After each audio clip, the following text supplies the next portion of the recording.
કેમ છો વિદ્યાર્થી મિત્રો? આગળના લેક્ચરમાં આપણે ન્યુક્લિક એસિડ વિશે અભ્યાસ કરતા હતા. તો ન્યુક્લિક એસિડ એટલે શું? તો કે ડીએનએ અને આરએનએ.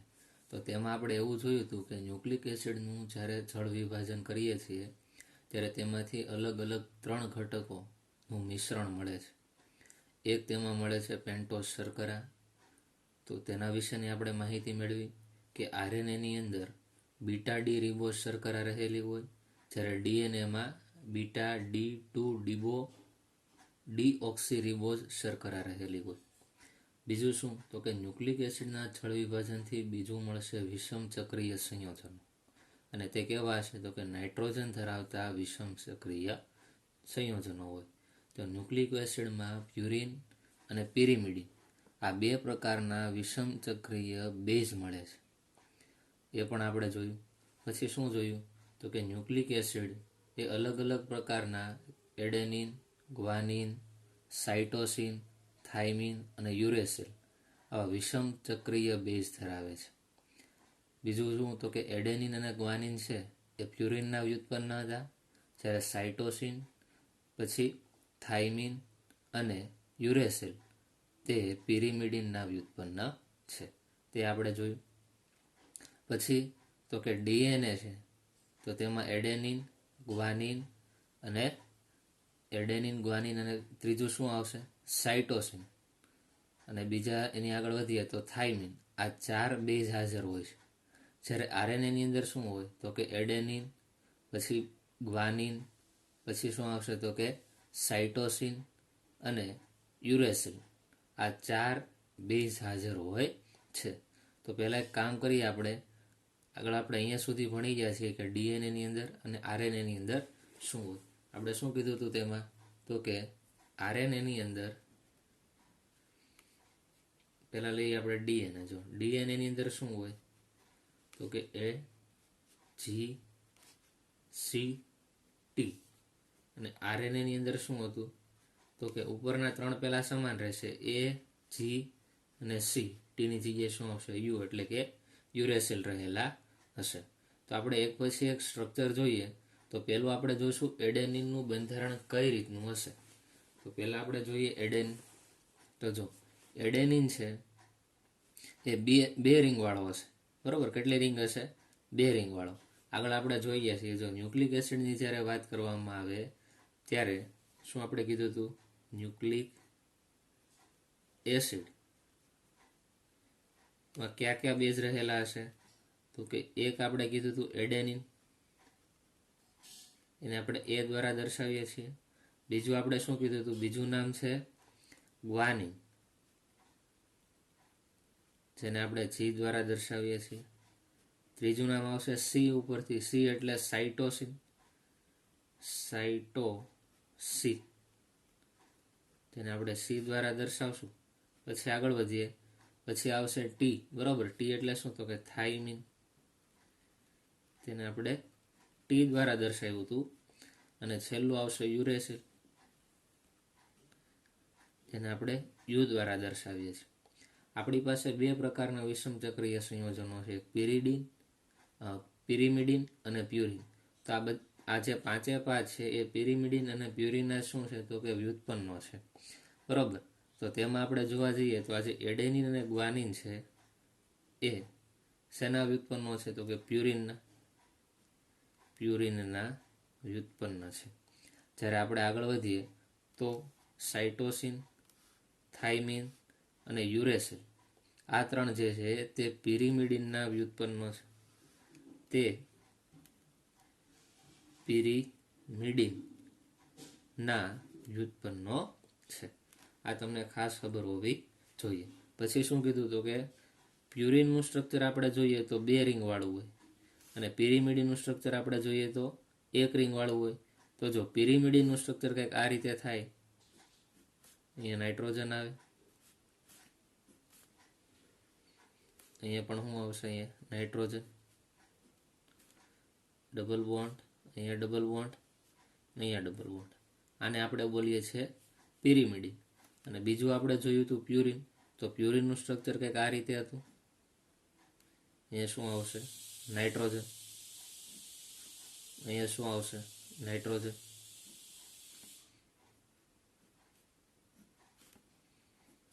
નાઇટ્રોજન, અહીંયા પણ શું આવશે?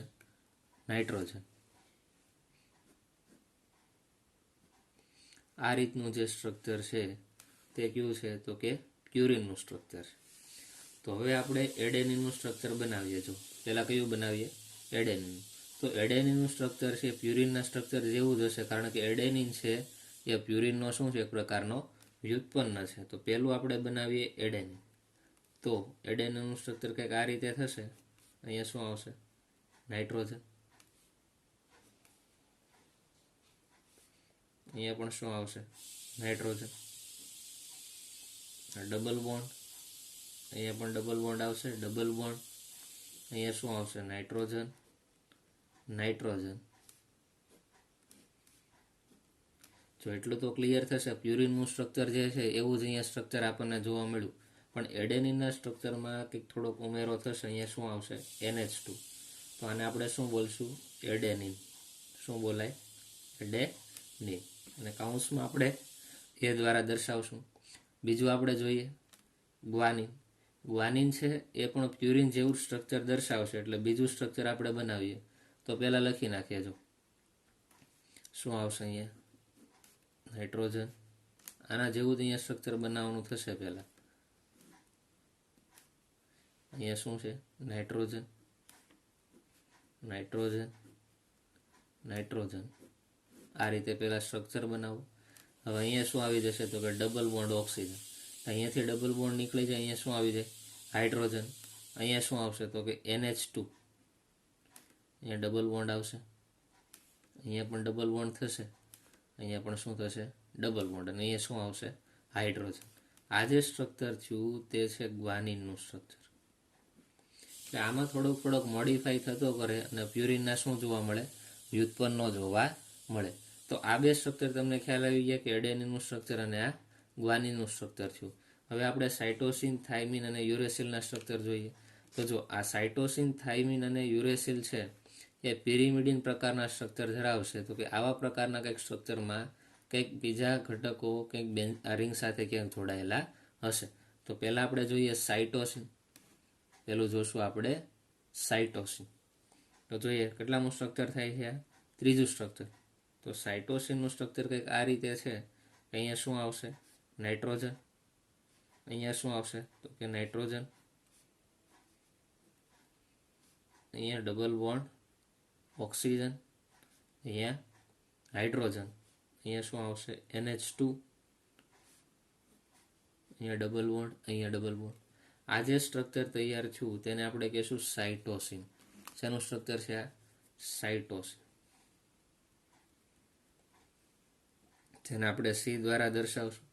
પછી એના પછી થાઇમિનનું સ્ટ્રક્ચર બનાવીએ.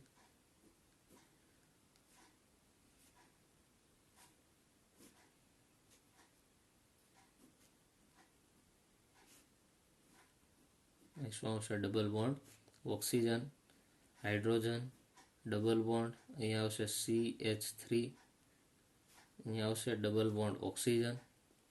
અહીંયા આવશે નાઇટ્રોજન સાથે હાઇડ્રોજન. આ સ્ટ્રક્ચર થઈ ગયું થાઇમિન. બરોબર, આ સ્ટ્રક્ચર કેનું થઈ ગયું? થાઇમિન. અને આગળ વધીએ તો કે યુરેસિલનું સ્ટ્રક્ચર જોઈએ. યુરેસિલનું સ્ટ્રક્ચર કયા પ્રકારનું છે? અહીંયા શું આવશે? નાઇટ્રોજન. અહીંયા પણ નાઇટ્રોજન, એની સાથે એક હાઇડ્રોજન, ડબલ બોન્ડ ઓક્સિજન. અહીંયા આવશે CH3. અહીંયા ડબલ બોન્ડ નાઇટ્રોજન, હાઇડ્રોજન. અહીંયા ડબલ બોન્ડ શું આવશે? ઓક્સિજન. અહીંયા ડબલ બોન્ડ આવશે. બરાબર, અહીંયા CH3 ગ્રુપ આવતું નથી. આ જે સ્ટ્રક્ચર તૈયાર થયું તેને આપણે કહીશું યુરેસિલ, જેને આપણે U દ્વારા દર્શાવીએ છીએ. અહીંયા શું આવશે? હાઇડ્રોજન. તો એટલા સ્ટ્રક્ચરો તમને ખાસ ખ્યાલ હોવા જોઈએ. બરાબર, કે આ ન્યુક્લિક એસિડ છે કે જે DNA અને RNAની અંદર જે વિષમ ચક્રીય બેઝ છે તે પ્યુરિન અને પેરિમિડિનના શું હોય? વ્યુત્પન્ન હોય. તેમાં પ્યુરિનના વ્યુત્પન્નો ક્યાં છે? તો કે એડેનિન અને ગ્વાનિન. પિરિમિડિનના વ્યુત્પન્નો તો કે સાઇટોસિન, થાઇમિન અને યુરેસિલ. તો તેના શું થઈ ગયા? સ્ટ્રક્ચર થઈ ગયા. અને આ પ્યુરિન અને આ પિરિમિડિનનું સ્ટ્રક્ચર થયું. ત્યારબાદ આગળ વધીએ. ન્યુક્લિક એસિડમાં જે છેલ્લા મિશ્રણમાં આપણને મળશે તે શું મળશે? ત્રીજું તો કે ફોસ્ફોરિક એસિડ. ત્રીજું આપણને જોવા મળશે ફોસ્ફોરિક એસિડ.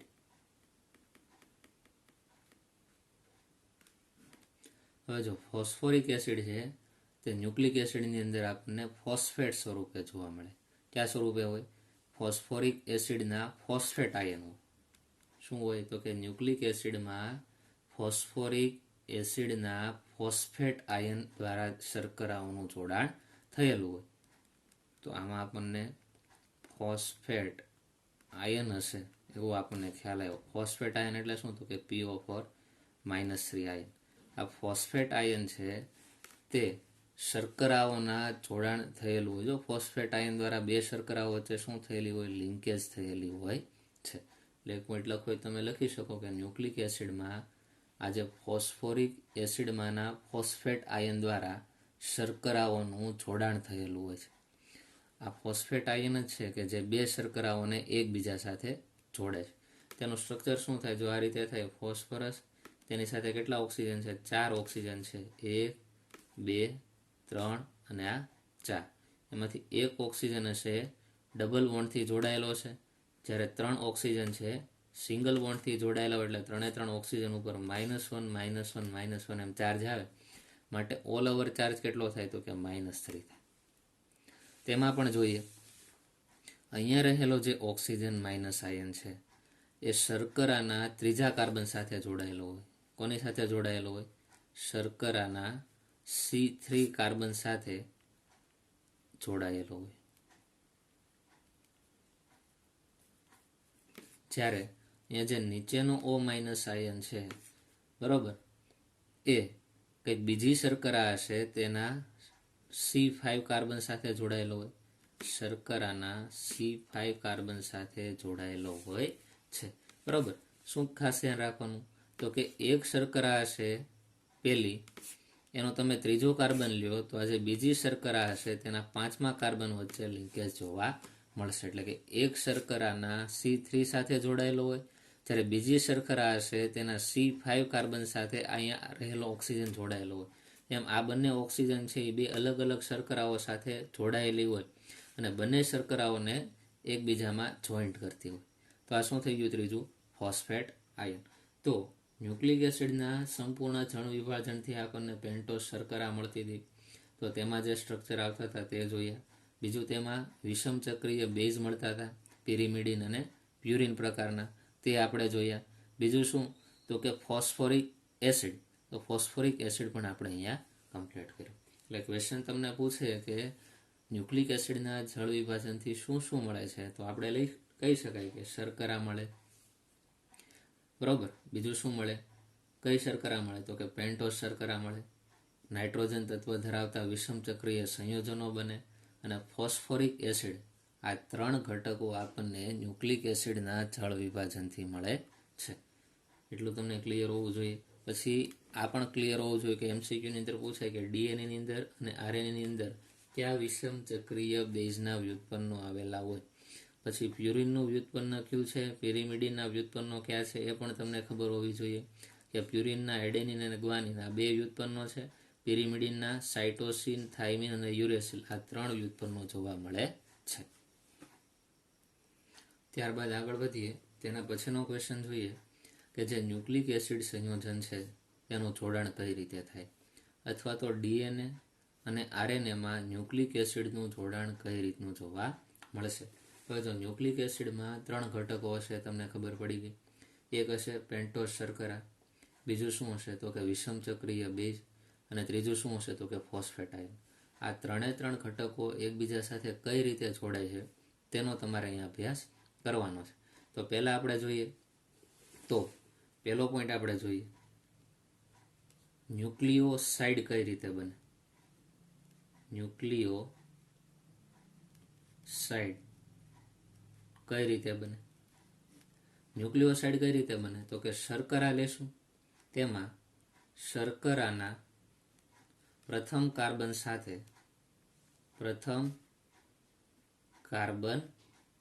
સાથે બેઝના જોડાવાથી બેઝના જોડાવાથી શું બને છે? બેઝના જોડાવાથી બનતા એકમને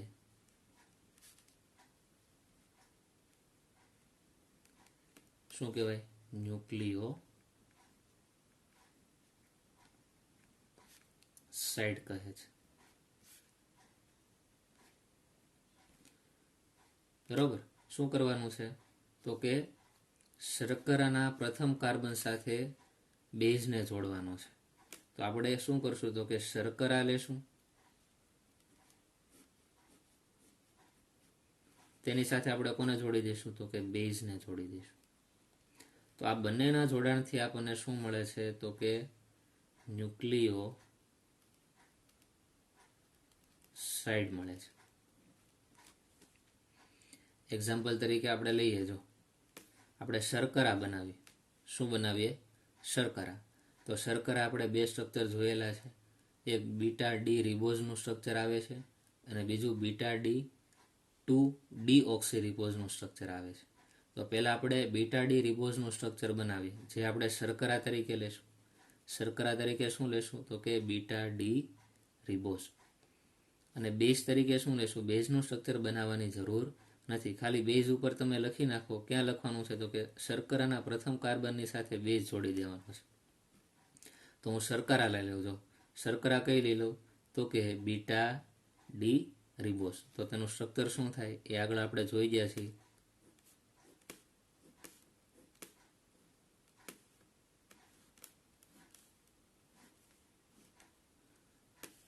અહીંયા શું આવશે? તો કે શું કીધું? શર્કરાના પ્રથમ કાર્બન સાથે બેઝને જોડવાનું છે. અહીંયા કાર્બન હશે પ્રથમ, તો આની સાથે શું જોડાઈ જશે? તો કે બેઝ. બેઝનું સ્ટ્રક્ચર લખવાની જરૂર નથી. આ બેઝ લખાઈ ગયો, શર્કરા બીજી લખી નાખો. શર્કરામાં અહીંયા શું આવશે? Hydrogen, hydrogen, OH, hydrogen, OH, CH2, OH અને એ શું આવશે? હાઇડ્રોજન.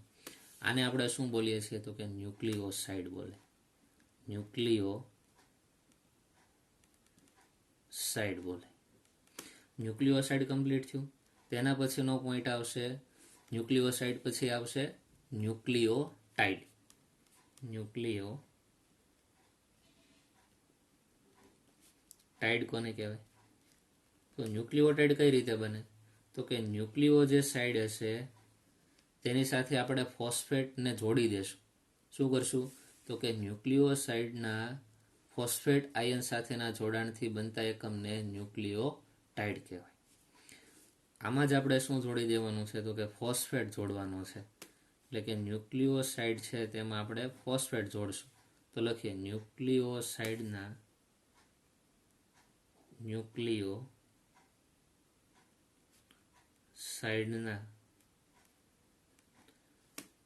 ફોસ્ફેટ આયન સાથેના જોડાણને ફોસ્ફેટ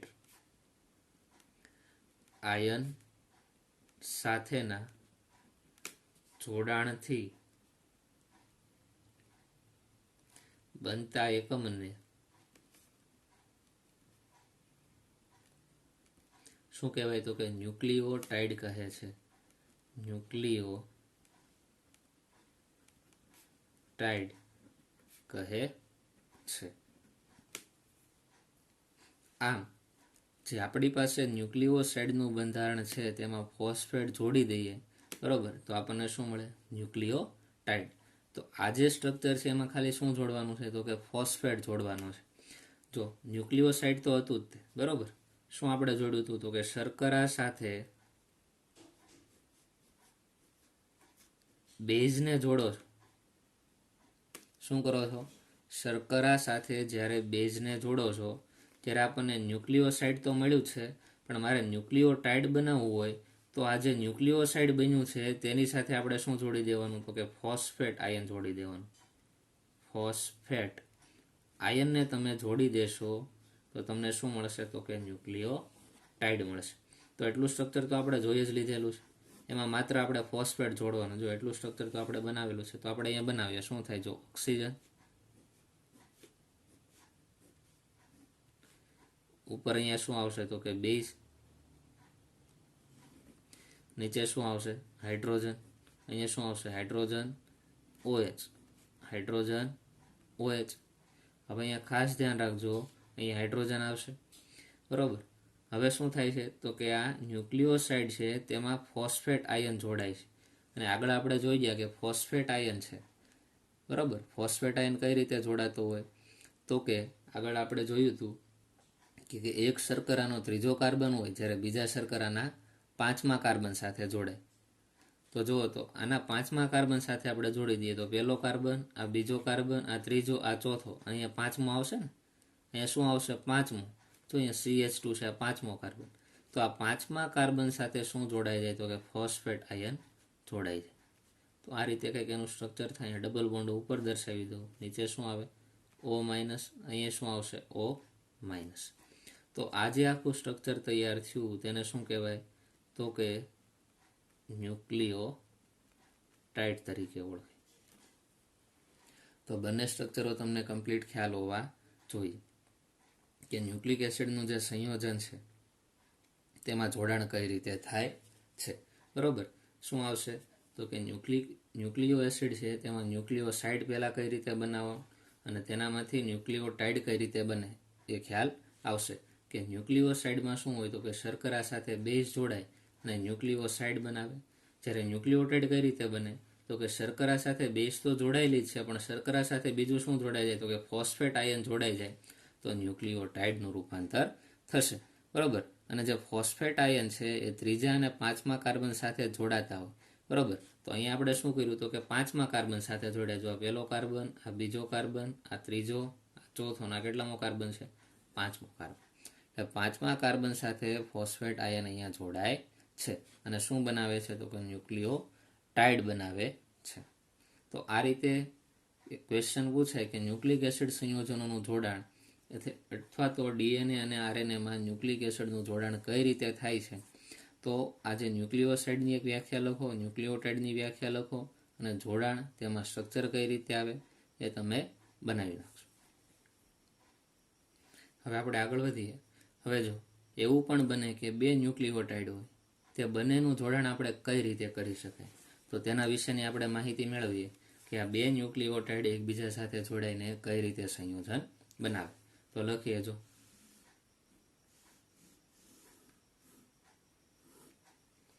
શું થાય તો કે 2 ન્યુક્લિયોટાઇડ એકબીજા સાથે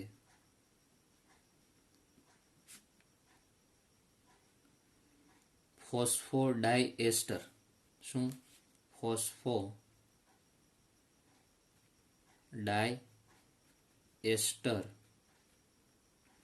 સાંકળથી જોડાય છે.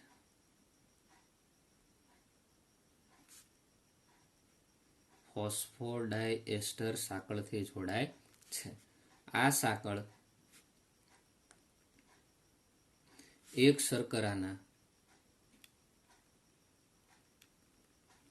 ત્રીજા કાર્બન સાથે એટલે કે C3 સાથે અને બીજી શર્કરાના 5મા કાર્બન એટલે કે C5 વચ્ચે હોય છે, બરાબર. એકના ત્રીજા કાર્બન સાથે અને બીજાના 5મા કાર્બનની વચ્ચે જોડાણ થાય છે, બરાબર. તો તેમાં જોડાણ કઈ રીતે થાય છે તે આપણે જોઈએ. તો આવા 2 લઈ લેશું, બરાબર. આવા આપણે કેટલા લેશું તો કે ન્યુક્લિયોટાઇડ 2 લેવા પડશે. તો સ્ટ્રક્ચર બનાવીએ. જો તેનું સ્ટ્રક્ચર કેવું થશે, પેલો આપણે લઈ લઈએ. અહીંયા શું આવશે ઓક્સિજન. અહીંયા શું આવે ભાઈ તો કે બેઝ આવશે. અહીંયા આપણે શું દર્શાવશું બેઝ મૂકશું. હું શોર્ટમાં લખું છું અહીંયા બી, તમારે શું લખવાનું બેઝ, બરાબર. અહીંયા નીચે શું આવશે OH, બરાબર. અહીંયા હું દર્શાવતો નથી, શોર્ટમાં આપણે દર્શાવવું છે. અહીંયા શું આવશે તો કે CH2 આની સાથે ફોસ્ફેટ જોડાયેલો હશે, આની સાથે શું જોડાયેલો હોય ફોસ્ફેટ. અહીંયા -4, અહીંયા -4. આવો બીજો લઈ લઈએ ઓક્સિજન. સેમ અહીંયા પાછો શું આવશે તો કે બેઝ જોડાયેલો હશે.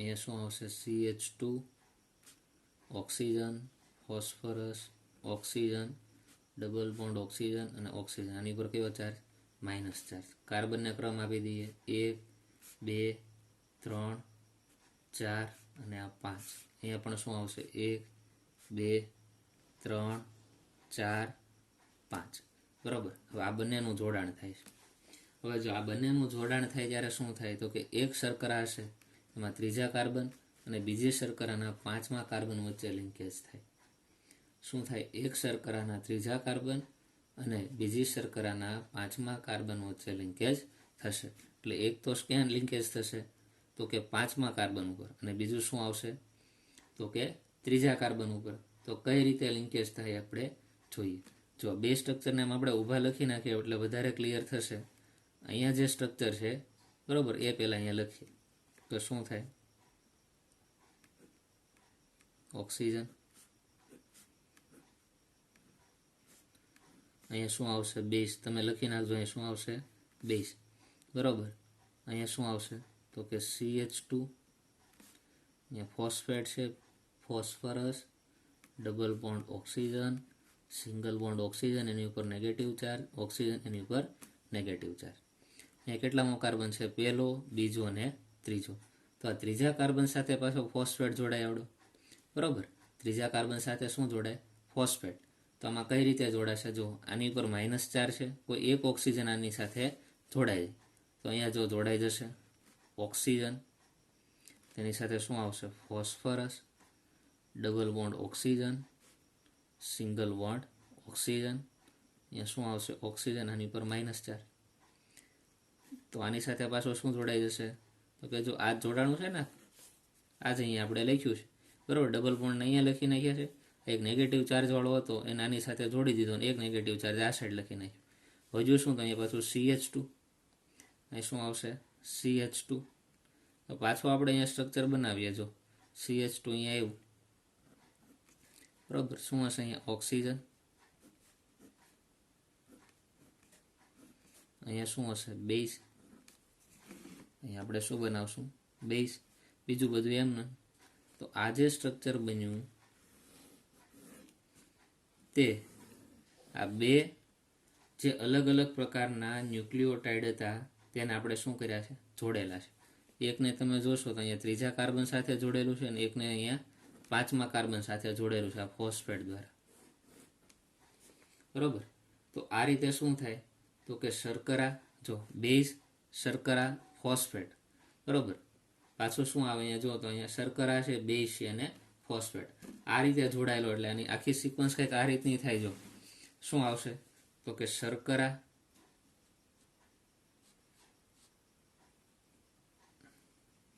તેની સાથે શું જોડાયેલો હોય તો કે બેઝ જોડાયેલો હોય અને બેઝ કોની સાથે લિંકેજ કરે તો કે ફોસ્ફેટ સાથે પાછો ફોસ્ફેટ આયન કોની સાથે જોડાયેલો હોય તો કે શર્કરા સાથે અને શર્કરા કોની સાથે જોડાયેલી હોય બેઝ સાથે પાછો શર્કરા ફોસ્ફેટ આયન સાથે જોડાય ફોસ્ફેટ આયન પાછો શર્કરા સાથે જોડાય શર્કરા કોની સાથે જોડાય તો કે બેઝ સાથે તો આ રીતે આગળ ને આગળ વધ્યા કરે જો શર્કરા છે તો આ શર્કરા આવી બરોબર શર્કરા સાથે બેઝ ઉપર જોડાણું તો અહીંયા બેઝ આવ્યું ફોસ્ફેટ જોડાણું તો અહીંયા ફોસ્ફેટ આવ્યું પાછો શું આવ્યું તો કે શર્કરા સાથે બેઝ આવ્યું તો અહીંયા ઉપર બેઝ લઈશું પાછો એની સાથે શું આવ્યો ફોસ્ફેટ તો આ રીતે કન્ટિન્યુ આગળ ને આગળ વધ્યા કરે માટે આપણે અહીંયા શું લખી નાખીએ n પ્રકારના જોડાણ થાય બરોબર તો આને આપણે કહીશું ન્યુક્લિક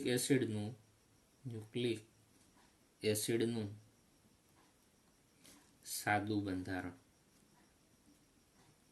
કેવું બંધારણ છે આ ન્યુક્લિક એસિડનું સાદું બંધારણ થયું બરોબર તો આ તમને ખાસ ખ્યાલ આવી જવો જોઈએ કે ન્યુક્લિક એસિડ છે તેના સંયોજનોનું જોડાણ કઈ રીતે થાય છે બરોબર એટલે પહેલાં આપણે શું ખબર પડવી જોઈએ તો કે ન્યુક્લિયોસાઇડ કોને કહેવાય ન્યુક્લિયોટાઇડ કોને કહેવાય બંનેના સ્ટ્રક્ચર તમને બનાવતા આવડવા જોઈએ પછી શું કરવાનું તો કે આ બંને સ્ટ્રક્ચરને તમે ઉમેરો છો ત્યારે આમાં જે ફોસ્ફેટ આયન છે તેમાં એક શર્કરાના ત્રીજા કાર્બન સાથે જોડાશે જ્યારે બીજા શર્કરાના પાંચમા કાર્બન સાથે જોડે જો આ ફોસ્ફેટ આયન એક શર્કરાના ત્રીજા કાર્બન સાથે જોડાણું અહીંયા ફોસ્ફેટ આયન પાંચમા કાર્બન સાથે જોડાય અને શું બનાવ્યું તો કે ન્યુક્લિક એસિડનું સાદું બંધારણ કંઈક આ રીતે એમાં બનાવતો હોય છે